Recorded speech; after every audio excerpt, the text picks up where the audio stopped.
నాన్నగారు ఏమన్నారు ఈ సినిమా చేద్దాం అనుకున్నప్పుడు? నాన్నగారి నుంచి ఎలాంటి సపోర్ట్ వచ్చింది? ఆయన ఏమైనా జాగ్రత్తలు చెప్పారా? డాడీ ఎప్పుడంటే నేను సబ్జెక్టు ఇలా సబ్జెక్ట్ ఎందుకు ముందుగా అంటే డాడీ ఎక్కువగా ఏంటంటే తాతగారులాగా ప్రతిదానికి ప్రతి సినిమాలో ఏదో మెసేజ్ ఉండాలనుకుంటారు.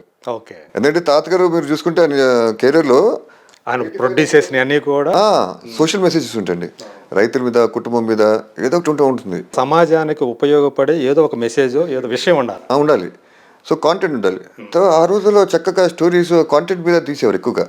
సో డాడీ అనేవారు ఏదో మెసేజ్ ఉండాలరా, కాంటెంట్ ఉండాలంటారు.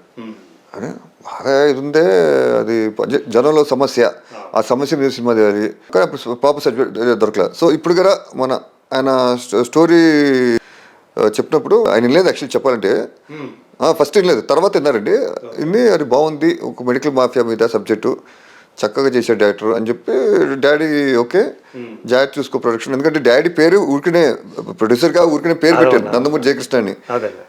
ఆయన గౌరవం ప్రేమ. డాడీ ఓకే ఆయన పేరు పెట్టుకోరా, మొత్తం నువ్వే చూసుకున్నారు. ఎందుకంటే 72 years అయినా ఎక్కువ వర్క్ ఉంటుంది ఇక్కడ. సో వర్క్ ప్రెషర్ ఎక్కువ ఉండకూడదు డాడీకి, లైటర్ వెయిట్గా చేసుకోవచ్చు. సో వద్దు డాడీకి చెప్పాడు, నేను వద్దు అన్నారు, నేను చూసుకోను అన్నారు. వద్దు డాడీ, ఎందుకంటే వర్క్ ప్రెషర్ ఎక్కువ ఉంటుంది కదా, మీకు ఇబ్బంది అవుతుంది, హెల్త్ ప్రాబ్లమ్స్ వస్తాయండి, అందుకోసం అని చెప్పి తెలుసుకుంటాను. టెన్షన్స్ ఏం పడద్దు, హ్యాపీగా వస్తే టెన్షన్స్ ఉంటాయి అక్కడ. ఆయనకి మళ్ళీ ప్రొడక్షన్ అంటే చూసుకోవాలి కదండి, చాలా వర్క్స్ ఉంటాయి. సో ఎందుకు అని చెప్పి ఆయన కూడా హెల్త్ కాన్షియస్లో ఉండి ఆయన కూడా సైలెంట్గా ఉన్నారు. నేను మొత్తం A to Z ప్రొడక్షన్ చూసుకోవటం జరిగింది. మరి మీకు కొంచెం ఇబ్బంది అనిపించలేదా? ఒక పక్క ప్రొడక్షన్ చూసుకుంటే ఒక పక్క యాక్టింగ్ చేయటం అనేది ఇబ్బంది అనిపించలేండి. మాకు ఎక్కడండి, మాకు వర్క్ ఎంత ఇస్తే అంత మేము హ్యాపీ ఫీల్ అవుతాం, అంత ఇష్టపడతాను. తాతయ్య గారు అయితే ఎన్ని సవ్యసాచిలాగా అన్ని చేశారండి. సో మీరు అసలు నాన్నగారు ఎందుకొని అంటే మీ బాబాయిలు అందరూ తర్వాత నాన్నగారు చూసుకుంటే ఎక్కువగా నాన్నగారు కొంచెం లో ప్రొఫైల్లో బయటకు రాకుండా ఎందుకు అలా ఉండిపోయారు? చూస్తే మంచి అందగాడు ఆయన. అవును, ఆయన డిగ్నిఫైడ్గా ఉంటారు. తాతగారు ఏంటంటే ప్రాపర్టీస్ అప్ చెప్పేశారు. అంటే పెద్ద కొడుకు ఆయన, అంటే రామకృష్ణ పెద్దన పెద్ద కొడుకు వస్తారండి, ఆయన చనిపోయారు. ఆయన చిన్న వయసులో చనిపోయాడు కాబట్టి ఈయన పెద్ద కొడుకు అయ్యారు. సో అప్పుడు ప్రాపర్టీస్ చూసుకోవాలి. 70 ఉంది, 35 ఉంది, హోటల్ ఉంది. శంషాబాద్లో 250 ఎకరాలు ల్యాండ్ తీసుకున్నారండి. యాక్చువల్లీ అది ఎవరు తెలియదు. అది కదా అప్పుడు తాతగారు తీసుకున్నారు. అప్పుడు డాడీ చెప్పారు మ్యాక్సిమంగా జస్ట్ ఇలా చేయమని చెప్పారు. మొత్తం అంతా ఎగ్జిక్యూషన్ అంతా డాడీ చేసేవారు. దేనికో ఏ పర్పస్ కోసం తీసుకున్నారు అది? అప్పుడు ఫామ్ లేకండి, ఫామ్ లేక చేసేవారు. తోట గీట చేసేవారు, చాలా చేశారండి. అది తోట, అది నేను ఒకరోజు అందరికి చూపిస్తాను. తోట ఎన్టీ రామారావు తోట వీడియో తీసి చూపించాలండి. మార్నింగ్ మధ్య చూసే ఆ తోట యాక్చువల్లీ అమ్మేశారు తాతగారు అప్పుడే. ప్రాపర్టీస్ ఎక్కువ ఉండటం వల్ల చూసుకునేవాడు లేక, డాడీకి టైం లేక, అందుకే 70, 35 హోటల్ ఈ ఏజ్ టైం సరిపోయింది మన స్టూడియో. సో టైం లేక ఇంకా అమ్మేశారు అది. సో అంటే ఇప్పుడు పెద్ద కొడుకుగా ఆ బాధ్యతలన్నీ కూడా నాన్నగారు తీసుకున్నారు. అవును, తాతయ్య గారు అప్పచెప్పారు. అవును. సో తాతగారు ఇంకా డాడీ మళ్ళీ ఫ్యామిలీని చూసుకోవాలి. సో ఇంకా అందులో బిజీ అయిపోయి లో ప్రొఫైల్గా ఆయన 7 అన్నదమ్ములు, 6 అండి. అవును, 6 అన్నదమ్ములు. అప్పుడు బాబాయ్ చిన్నవాళ్ళు, సాబాబాయ్, అరబాబాయ్ మిగతా చిన్నవాళ్ళు. మీకు మీ చిన్న బాబాయ్కి వయసు పెద్ద తేడా ఉండదేమో కదా? ఎవరికి? జయశంకర్ కృష్ణ గారి కను మీకు వయసులో పెద్ద ఎక్కువ గ్యాప్ ఎక్కువ ఉంటుంది. అవునండి, నాకు బాబాయ్కి చెప్పాలంటే 10 years తేడా అండి. అంతే. బాబాయ్ గారు డిగ్నిఫైడ్గా ఉంటారు. ఆయన కూడా అసలు బయటకు కనిపించరు. బాబాయ్ గారు కనిపించారు. మీకు చూసుకుంటే అసలు ఎవరు కనిపించారండి ఎక్సెప్ట్ మోహన్ బాబాయ్ కెమెరామెన్. ఆయన కూడా పెద్ద తెలియదు. సాయి కృష్ణ బాబాయ్ తెలియదు, మా డాడీ తెలియదు, హరబాబాయ్ ఒకరు తెలుసు, మోహన్ బాబాయ్ తెలియదు, రామకృష్ణ బాబాయ్ తెలియదు అప్పుడు ఫస్ట్లో, జయశ్రీ బాబాయ్ తెలియదు, ఉట్టి హరబాబాయ్, బాలబాబాయ్ వీళ్ళిద్దరు తెలుసు. తెలుసు, ఎక్కువగా తెలీదు. ఈ జనరేషన్ తెలియదు, అసలు ఎవరికి తెలియదు. సో ఎక్కువగా తెలిసిందంటే హరికృష్ణ బాబాయ్, బాలబాబాయ్ అంటే మీకు తెలుస్తుంది. ఆయన గురించి చెప్పగల చరిత్ర. సో బాలకృష్ణ గారి ఇది వచ్చింది కాబట్టి ఆయన కొంతకాలం క్రితం చూసుకుంటే ఇక బాలకృష్ణ గారి పని అయిపోయిందిరా అని అనుకున్న టైం కల్లా ఒక సింహ, ఆ తర్వాత ఒక లెజెండ్, అవన్నీ అయిపోతే ఇప్పుడు 60+ ఏజ్లో ఆయన వరుసగా 3 పెద్ద హిట్లు ఇవ్వటం అనేది, అంటే బాలకృష్ణ గారిది ఇప్పుడు కెరీర్ పీక్ స్టేజ్లో అనే ఒక టాక్ నడుస్తూ ఉంది. సో మీకేమనిపిస్తుంది ఆయన కెరీర్ అది చూసుకుంటే? ఆయన ఇప్పుడు అంటే మధ్యలో అంత చాలా ఇబ్బందులు పడ్డాడు కెరీర్ పరంగా, ఫ్లాప్లు ఎదుర్కొన్నారు ఆయన. తర్వాత బోయపాటి గారి కాంబినేషన్లో ఒక సింహ, ఒక లెజెండ్ లాంటి సినిమాలు వచ్చినాయి. మళ్ళీ వేరే సినిమాలతో మళ్ళీ ఇబ్బంది పడ్డారు. కానీ ఇప్పుడు అఖండం నుంచి ఇంకా ఆయన తిరుగులేదన్నట్టుగా నడవటం, దీనికి తోడు అన్స్టాపబుల్ అని ఒకటి షో తోటి ఆయన దేశంలోనే నెంబర్ 1 టాక్ షోగా నిలవటం. సో మీ బాబాయ్ని చూసుకుంటే మీకు ఏమనిపిస్తుంది? చాలా ఆనందంగా ఉందండి. ఈ ఏజ్లో అన్ని హిట్లు ఇవ్వటం అండ్ టాక్ షో గారు హిట్ అవ్వటం అనేది మామూలు విషయం కాదు. అందరికీ ఈ అదృష్టం రాదు. అదృష్టం కంటే ఈ హిట్స్ ఇలా ఆయన కష్టపడే దానికి ఫలితం ఈ విధంగా వస్తుందని ఎవరు ఊహించుకోలే. అంటే మంచి స్టోరీస్ అండి. ఇంకోటి ఏంటంటే బాబాయ్ డెడికేషన్, హార్డ్ వర్క్, ఆయన సిన్సియారిటీ టువర్డ్స్ ప్రొఫెషన్. ఆయన ఈ ఏజ్లో కావాలంటే ఆయన రిటైర్ అయ్యి హ్యాపీగా కూర్చోవచ్చు. ఆయన మార్నింగ్ 3 o'clock ఇస్తారండి. తిరగేసి పూజ చేసి తాతయ్య గారు టైప్, తాతయ్య టైప్ అండి, ఎగ్జాక్ట్ తాతయ్య టైప్ అండి. డిసిప్లిన్ అంటే డిసిప్లిన్, టైంకి వెళ్ళటం, టైంకి మేకప్ వేసుకోవటం, టైంకి భోజనం చేయడం, పడుకోవటం, ఎర్లీగా పడుకుంటారు ఆయన. అండ్ మార్నింగ్ 3 o'clock లేచిపోయి పూజ చేసి జిమ్ చేస్తారండి. ఒకసారి కేపీఆర్ పార్క్ వెళ్తారు, ఇంట్లో అయితే ఇంట్లో టెడ్బీలో మనం ఎక్సర్సైజ్ చేసుకుంటారు. ఆ ఫిట్నెస్, ఆ బాడీ అంటే ఒళ్ళు రాకూడదు, పొట్ట గిట్ట బ్యాక్స్ అని ఫిట్గా ఉండాలి. సో మెయింటైన్ చేయాలి ఫిగర్. అదే అంటే చూడటానికి ఆయన ఏమి 6 pack అట్లా ఏం కనపడ్డు, కండలు తిరిగిపోయి కనపడ్డు. జగపతి బాబు గారు చెప్పారు లెజెండ్ టైంలో అసలు ఆయన ఎనర్జీ లెవెల్ చూసి మనిషిని కూడా ఎత్తేసేయటం. అవును, బాగా అంత బలం ఎక్కడి నుంచి వస్తుంది? అది జీన్స్లో ఉందండి. తాతగారి నుంచి వచ్చింది. హైపర్ యాక్టివ్, వర్క్ అంటే చాలా ఇష్టం అండి తాతగారిలాగే. వర్క్ ఆల్కహాలిక్, ఎంత వర్క్ ఇస్తే ఇంకా చేయాలంటారు, ఇంకా చేయాలి, ఇంకా చేయాలి. సో అది ఉండిపోయిందండి. ఎందుకంటే మీరు ఒక ఏజ్ వస్తే స్టార్ట్అప్ వచ్చేసిన హ్యాపీగా ఎంజాయ్ చేసి రిలాక్స్ అయిపోవచ్చు అంటారు. కానీ బాబాయ్ అసలు నో రిలాక్సేషన్ అంటారు, అన్స్టాపబుల్ అంటారు. డ్యాన్స్ సింపుల్ స్టెప్స్ తీసుకోవచ్చు, సింపుల్ స్టెప్స్కి వచ్చారు, హెవీ డ్యాన్స్ చేస్తారు. సో అది ఆయనకి ఇంట్రెస్ట్ అండి. అది తాతగారు జీన్స్ వచ్చింది. చూస్తుంటే తాతగారు కూడా 60s, 50s, లేట్ 50s వచ్చినా కూడా డ్యాన్స్ చేశారు తాతగారు. రాజకీయాలు వచ్చి రావాలనుకునే తర్వాత ఇయర్స్ అయిన తర్వాత ఆయన రాజకీయాల్లోకి వచ్చారు. సో బాబాయ్ అంతే అండి. సో ఆయనకు కష్టపడే మనస్తత్వం అది అంతా ఉంది కాబట్టి ఆయన మంచి స్టోరీస్ దొరుకుతున్నాయి. సెలెక్షన్ కూడా బాగా చేస్తారు బాబాయ్, మంచి టేస్ట్ ఉంది దానికి, మంచి మంచి డైరెక్టర్స్ వస్తున్నారు. సో దాంతో హిట్ల మీద హిట్లు కొడుతున్నారు. సో అది అండి. ఆయన అన్స్టాపబుల్ కూడా మంచి కొట్టారు, ఎనర్జెటిక్ చేస్తున్నారు. అన్స్టాపబుల్ షో అంటే డల్గా ఉన్నారనుకోండి షో హిట్ అవ్వదు. ఆయన కామెడీ ఎంటర్టైన్ చేసే విధానం, ఆయనకి ఆ టాలెంట్ ఉందండి. దాంతో మంచి చక్కగా కలరిస్తున్నారు, మంచిగా ఫామ్లోకి వచ్చారు. అది ఇంకో అంటే ఆయనలో బయటపడ్డ ఒక కొత్త కోణం అనుకొని కొత్త కోణం వచ్చింది. నేను లేటెస్ట్గా చూశాను, అది యానిమల్ టీమ్ తోటి చేసిన ఆయన మొఘల్ ఆజం డైలాగ్స్ చెప్తా ఉంటే ఆ మెమరీ పవర్ అంటే అంత పెద్ద లెంత్. రాజ్ కపూర్, దిలీప్ కుమార్ డైలాగ్స్ చెప్తూ ఉంటాయి ఆయన హిందీలో. ఆయన రాజ్ కపూర్ అంటే చాలా ఇష్టం అండి మా బాబాయ్కి. ఆయన 60s అప్పుడు ఆ కాలంలో సినిమాలు తెగ చూసేవారు బాబాయ్ ఆయన చిన్నగా ఉన్నప్పుడు. మా థియేటర్లో యాక్చువల్లీ మీకు చెప్పాలంటే రాక్షస థియేటర్ హిందీ థియేటర్ అండి. ఎక్కువ సినిమాలన్నీ హిందీ సినిమాలు థియేటర్, అది ఏరియాస్ హిందీ థియేటర్ అండి. ముస్లిమ్స్ మార్వాడీస్ ఎక్కువ ఉండే థియేటర్ అది. ఓకే. సో మాది హిందీ మెయిన్ థియేటర్ 35 ఉందండి మా బాబాయ్ థియేటర్, సాయికృష్ణ గారిది. గ్లిటరైటీ అంటారు ఇప్పుడు, రామకృష్ణ గ్లిటరైటీ. ఆ థియేటర్ కూడా హిందీ ఎక్కువ ఆడేదండి, తెలుగు కూడా ఆడేది. సో మా థియేటర్లో ఎక్కువగా హిందీ ఆడేదండి. సో మా బాబాయ్ ఏంటంటే మా థియేటర్లో తెగ చూసేవారు చిన్నప్పుడు. సాబాబాయ్ థియేటర్లో వాళ్ళ పైసా వసూల్లో ఉంది, రామకృష్ణ గల్లీ మీద తిరిగారని ఏదో డైలాగ్ ఉంది అందులో. సో ఆయనకి హిందీ సినిమాలు రాజ్ కపూర్, రణ్ధీర్ కపూర్ అన్నీ చూసేవారండి. సో నేను చూసినప్పుడు ఆ డైలాగు నేను షాకే. నాకు తెలియదండి అంత పెద్ద హిందీ డైలాగ్ అయింది. తెలుగు డైలాగ్ చెప్పడం వేరు, తెలుగు డైలాగ్ చూశాను, హిందీ డైలాగ్ చిన్న చిన్న చూశాను. కానీ అంత పెద్ద లెంత్ డైలాగ్ చూసినప్పుడు షో నేను షాకే. హిందీ డైలాగ్ ఎంత పెద్ద డైలాగు కొట్టేసి ఈజీగా కొట్టేశారు బా అనుకున్నాను. అది నువ్వు చూసి షాక్ అయ్యాను. మామూలు టాలెంట్ కదా బాబు ఇది. అంటే ఆయనకి ఆ మెమరీ పవర్ ఉంది బాబాయ్కి, చాలా పెద్ద మెమరీ పవర్ ఉంది. అది కూడా జీన్స్ లాగా వచ్చిందేమో. ఎందుకంటే మామూలుగా డైలాగ్ ఇస్తేనే అంత లెంత్ డైలాగ్ ఇస్తే భయపడిపోతాం మనం, షూరింగ్ వచ్చేస్తాం. అవును, చాలా మంది హీరోస్ కి భయపడతారు. ఏం చేస్తారంటే అంత లెంత్ వస్తారు బాబు, ఇంత లెంత్ తగ్గించమంటారు. కానీ బాబాయ్ అలా కాదండి, ఇంకా రెడీ అంటారు, చించవతలు పెడేస్తారండి. That is NBK. సో ఆయన మీద రూమర్స్ వస్తూ ఉంటే మీకేమనిపిస్తుంటుంది? మన లేటెస్ట్గా ఒక విచిత్ర అనే అమ్మాయి ఆయన మీద ఒక కాస్టింగ్ కోచ్ ఎలిగేషన్ చేసింది కదా. సో అట్లాంటివి వచ్చినప్పుడు ఏమనిపిస్తుంది మీకు? నిజంగా ఆయన వ్యక్తిత్వం తెలుసు కదా మీకు. అవును, ఆయన అలా చేయరండి అసలు.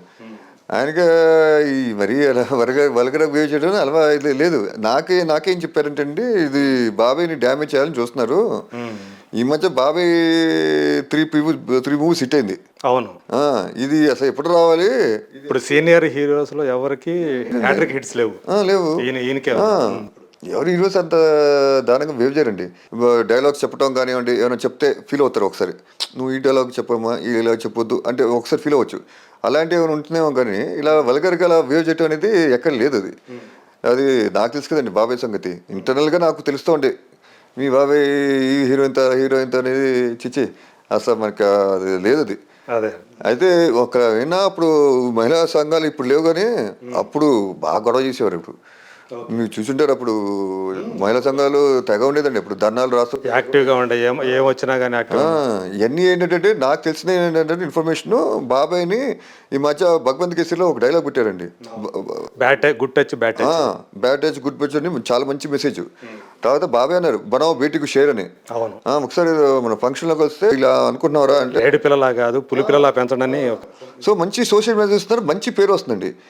ఈ టైంలోనే ఇది ఎందుకు వచ్చిందని చెప్పి అందరికి డౌట్ వచ్చింది. సో ఇది బాబాయ్ని డ్యామేజ్ చేయడానికి కావాలని తనతో చేశారు.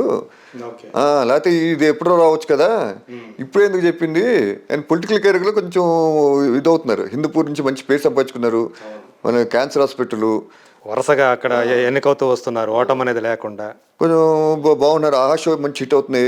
సో వెనక నుంచి ఏదో పాలిటిక్స్ ఆడారు, ముఖ్యంగా అపోజిషన్ పార్టీ ఉంటుంది వైఎస్ఆర్సీపీ వాళ్ళు. వెనక నుంచి అది బయటపడాలి, అది తొందరగా బయటపడుతుంది. సో అది అన్ఫార్చునేట్. అలా ఆ విధంగా బాబాయ్ని డ్యామేజ్ చేయడం అనేది కరెక్ట్ కాదు. అది నిజంగా బాబాయ్ తప్పు చేస్తే నేను చెప్తున్నా, ఎవరు చేసినా తప్పే అండి. బాబాయ్ మనసుతో ఏంటంటే చిన్న ఇలాంటివి కాదండి, మామూలుగా తప్పులేం జరిగితే ఆయన మనసుతో ఏంటంటే సారీ అని చెప్పేస్తారు. తప్పైపోయిన నా వల్ల అంటారు. ఆయన డైరెక్ట్గా మీటింగ్స్ కూడా చెప్పేస్తారు. బాబాయ్ చాలా స్ట్రైట్ ఫార్వర్డ్ అండి. ఆయన వెనక ముందు ఉంటాం, స్టేజెస్ ఎంత పుట్ట ఎస్ అంటే మనసులో ఒకటి ఉంచుకొని బయట ఒకటి మాట్లాడటం అనేది ఎస్ స్ట్రైట్ ఫార్వర్డ్. తప్పు ఉంది తాత్కలాగే అంటే తాత్కరంతే. నేను తప్పు జరిగితే ఎస్ బ్రదర్ తప్పైపోయింది అంటారు. నా పాలసీస్ నా పరిపాలన తప్పు జరిగితే ఎస్ ఆయన పరిపాలన జర్నీ అండి, మిస్టేక్ జర్నీ అంటే తాత్కాలిక తెలియకుండా జర్నీ తప్పైన ఆయన ప్రమేయం లేకుండా. అలా బాలవేకర తప్పండి ఎస్ తప్పైపోయింది అంటారు. అంత ఆయన స్ట్రేట్ ఫార్వర్డ్ మనిషి, అది కరెక్ట్ అండి యాక్చువల్లీ. సో ఇదంతా రాంగ్ అండి. అది ఆయన మీద బుద్ధ జల్లే కార్యక్రమం ఇది. అంటే ఒక ఇది చేస్తున్నారంట చుట్టూ ఒకటి. అండ్ రావాలండి, ఇండస్ట్రీలో ఇలా అకృతాలు పెరుగుతున్నాయి. నేను ఇదేంటంటే మహిళా లోకం బయటకు రావాలి. ఎందుకంటే ఈ ఫీల్డ్లో ఎక్కువ మహిళలు రావాలండి. ఈ మహిళలు ఎక్కువగా ఉపాధి దొరికే ఫీల్డ్ అండి ఇది. లైక్ అన్ని రకరకాల డిపార్ట్మెంట్స్ ఉన్నాయి. ఇప్పుడు ఒకళ్ళు వస్తూ ఉన్నారు. ఇప్పుడు అవును టెక్నీషియన్స్ పెరుగుతున్నారు, కొంచెం పెరుగుతున్నారు. అది రావాలండి. Like camera department, dance department, fight department, editing department, direction, production department, ఇంకా ప్రొడక్షన్లో ఇంకా రావాలి మహిళల నుంచి. సో ఏంటంటే ఇది మంచి ఫీల్డ్, ఇది ఈ అభిప్రాయం కలగాలి. సో ఇలాంటివి జరుగుతూ ఉంటే రారండి. సో నేనేమంటే ఈ మహిళల దగ్గర వచ్చి ఎస్ అంటే ఎలా అయిందంటే, సారీ ఈ వర్డ్స్ వాడకూడదు నేను. ఏంటంటే నువ్వు నన్ను కోఆపరేట్ చేస్తేనే నీకు అవకాశం ఇస్తా, అమ్మాయిల్ని సెక్షువల్ హెరాస్ చేయటం, నువ్వు నా రూమ్లోకి రా, ఇలాంటి వల్గర్గా మాట్లాడటం ఇది రాంగ్. నేను ఎవరైతే ఇలా బిహేవ్ చేస్తున్నారో వాళ్ళందరికీ నేను ఈ విషయం మీరు ఎత్తారు కాబట్టి హెచ్చరిస్తాను, ఇది కరెక్ట్ పద్ధతి కాదు. అంటే కొంతమంది ఆల్రెడీ ఇప్పటికే కొంతమంది ఈ కమిట్మెంట్స్ మీద మాట్లాడటం జరిగింది కూడా. అవునవును. మీటూ మూవ్మెంట్ అనేది వచ్చినప్పుడు ఇలాంటి కమిట్మెంట్లు అడుగుతూ ఉంటారు ఇండస్ట్రీ వాళ్ళు. అట్లాంటి ఎదుర్కొన్నాను. అదే కాస్టింగ్ కౌచ్, కమిట్మెంట్ కాస్టింగ్ కౌచ్లే. అదే తప్పండి. ఇది ఇది రాంగ్. అది ఇలాంటి జరిగితే వాళ్ళు బండారం బయటపెట్టాలి. ముఖ్యంగా మహిళలు వాళ్ళు వచ్చి ఎస్ ఎందుకు లేండి వాళ్ళని అల్లరి పాలు చేయాలని ఆలోచిస్తూ ఉంటారు. లేదు, అల్లరి పాలు చేయాలి. ఆ చిన్నవాడైనా సరే పెద్దవాడైనా సరే అది ఆలోచిస్తే మీరు అది బాగకూడదు. ఎవరైతే ఇలాంటి యథవేషాలు వేస్తున్నారో వాళ్ళ మీద మీరు ముందుకు వచ్చి ఇప్పుడు ఎన్నో మీడియా ఛానల్ బయట పెట్టాలి. మీకు మీ మీడియా ఛానల్ ఉంది, దాంతో ఎన్నో యూట్యూబ్ ఛానల్స్, మన టీవీ ఛానల్స్, త్రూ మీడియా బయట పెట్టండి. వాళ్ళ పరువు తీయండి, బజార్కి తెచ్చండి. అప్పుడే వాళ్ళు భయపడతారు. మీరు కానీ ముందు వచ్చి వెనక్కి తిరిగి పడితే ఇలాంటివి జరగవు. అండ్ మధ్య మధ్య మీకు ప్రూఫ్స్ కావాలంటారు. ప్రూఫ్స్ కావాలంటే తీయండి. వీడియో కెమెరాస్ మధ్య రకరకాల పెన్ కెమెరా, బటన్ కెమెరాస్ వచ్చినాయి. తీయండి. స్పై కెమెరాస్ టెక్నాలజీ పెరిగింది. వీడియోస్ తీయండి, రిలీజ్ చేసి పడేయండి యూట్యూబ్లో, టీవీ ఛానల్స్ వేసేయండి. సో అప్పుడు వాళ్ళకి భయపడతారు.